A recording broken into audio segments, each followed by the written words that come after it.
তোমরা সেই ব্যক্তি নও যে শুধু নামাজ পড়ে, বরং সেই ব্যক্তি প্রকৃত মুসলমান যার কাছে থেকে অন্যরা নিরাপদ থাকে।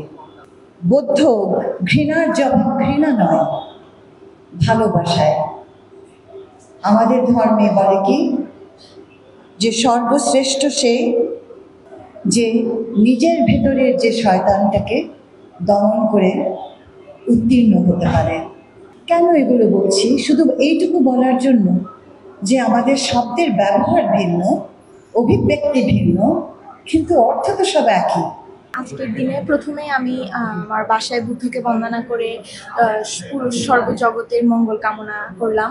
তারপর বাটা বুদ্ধ মন্দিরে গেলাম, সেখানে সকালের যেই পর্বটা সেটা শেষ করলাম, বুদ্ধকে আহার দান করলাম। তারপর আসলাম কমলাপুর বৌদ্ধ মন্দিরে, এখানে এসেও ঘুরে দেখলাম বৌদ্ধ মন্দির, বুদ্ধকে বন্দনা করলাম, বুদ্ধের কাছে চাইলাম যেন ভালো মতো বাকি জীবনটা ভালো মতো কাটাতে পারি, সবার সাথে পরিবার নিয়ে সবাইকে ভালো করে রাখতে পারি, সবার মনের আশা পূরণ করতে পারি, নিজে মানুষের মতো মানুষ হয়ে সবাই যেটা চায় সেটা যাতে সবার মনের আশাটা পূরণ করতে। আজকের দিনে বুদ্ধত্ব লাভ হয়েছে, বুদ্ধের জন্মদিন, বুদ্ধ মহাপরিনির্বাণ লাভ করেছেন।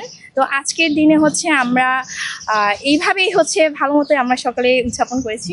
সামনের দিনগুলো যাতে সুন্দরভাবে এগোতে পারি, দেশের শান্তি বজায় থাকুক, পরিবারের সাথে যাতে শান্তিতে মিলেমিশে একসাথে থাকতে পারি। দেশের বাড়িতে গেলে বেশি ভালো মতো বুঝবো, কারণ এখানে ঢাকা শহরে তো ওইভাবে আমরা উদযাপন করতে পারি না। দেশের বাড়িতে হলে ওইভাবে বাড়িতে গিয়ে বিহারে গিয়ে মানুষের সবার সাথে ওই সময় পার্থক্যটা বুঝতে পারি। এবং ঢাকা শহরে আসলে আমরা যে বুদ্ধ মন্দিরে আসতে পারছি এটাই অনেক।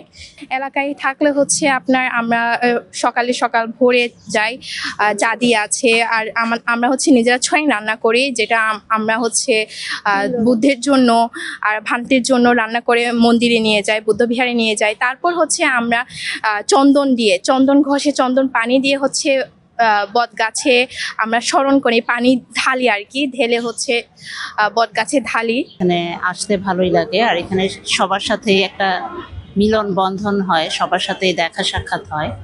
আর যেহেতু এখানে মেইন বুদ্ধ পূর্ণিমাটা এখানে এই বৌদ্ধ মন্দিরটাকে কেন্দ্র করে হয়, সুতরাং আমার এখানে এসে এবারও প্রতি বছরের মতো এবারও এসে খুবই ভালো লাগছে। খুব সুন্দর করে সাজানো হয় এবং সবকিছুর অর্গানাইজিং ইয়েটা খুব ভালো হয়েছে।